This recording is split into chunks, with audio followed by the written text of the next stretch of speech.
জাপানে থাকা অনেকেই বলে যে জাপানিজরা নাকি গাইকো কুজিন পছন্দ করে না, মানে গাইকো কুজিন মানে বিদেশি পছন্দ করে না। বাট এমন আমার ক্ষেত্রে বলতে গেলে আমার ক্ষেত্রে উল্টাটা। আমার জাপান আসার পর থেকে আমি যত জাপানিজদের সাথে আমার পরিচয় হয়েছে বা আমি কাজের ক্ষেত্রে সব জায়গায় জাপানিজরা আমাকে সবচেয়ে বেশি হেল্প করে, আর ওদের সাথে আমার অনেক ভালো সম্পর্ক। আর উল্টা আমার নিজের দেশের লোক আমার সাথে খারাপ ব্যবহার করে বা ওদের থেকে আমার খুবই খারাপ অভিজ্ঞতা হয়েছে। আমি যেখানে কাজ করি ওখানে আমার জাপানে এক কলিগ আছে, সে কিছুদিন আগে কোরিয়া ঘুরতে যায় এই গোল্ডেন উইকে।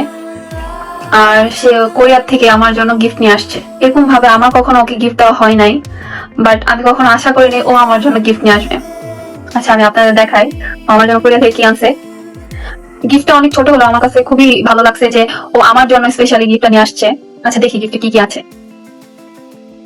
আচ্ছা প্রথমেই কোরিয়ার একটা শীট মাস্ক। হ্যাঁ, এটা কিন্তু মেড ইন কোরিয়া। কোরিয়ার শীট মাস্ক গুলো অনেক ভালো হয়ে থাকে। আচ্ছা নেক্সট একটা মেকআপ রিমুভার। পাউচটা অনেক সুন্দর, এটা একটা গিফট পাউচ।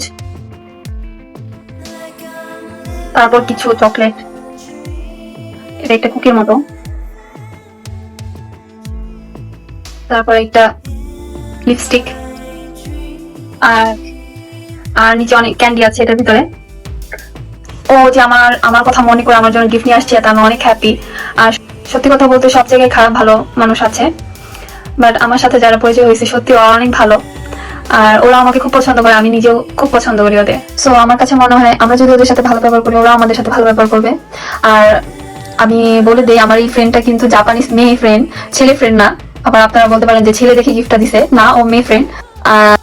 আচ্ছা ভাইয়া বলছে স্টুডেন্ট ভিসা শেষ হওয়ার পর জাপান থাকার উপায় কি আপু, যদি সাবজেক্ট রিলেটেড জব না পাই? ভালো করে বলবেন, সাবজেক্ট রিলেটেড জব না পেলে সমস্যা হবে কি না। জি ভাইয়া, আপনি স্টুডেন্ট ভিসা শেষ করার পর আপনার থাকায় উপায় হচ্ছে জব, একটা ফুল টাইম জব করবেন। কিন্তু সেইখানে জব করার পর যদি আপনার জবের সাথে আপনার সাবজেক্টের কোনো মিল না থাকে, আগে এরকম প্রবলেম হইতো না। মানে প্রবলেম হইতো না বলতে আগে এত বাছাই করতো না। বাট এখন বর্তমান সরকার আসার পর ছোট থেকে ছোট জিনিসগুলো মানে নিখুঁতভাবে মনে করেন যে খুঁজা বের করতেছে, যার কারণে এখন সাবজেক্ট রিলেটেড জব না হওয়ার কারণে অনেকেই ভিসা মানে রিজেক্ট হয়েছে। এরকম অহরহ ঘটনা এখন জাপানে চলতেছে। তো আপনি রিস্ক নিয়ে দেখা যায় যে করতে পারেন, কিন্তু যখন আপনি ভিসাটা রিনিউ করতে যাবেন তখন তো সব কিছু চেক করা হয়।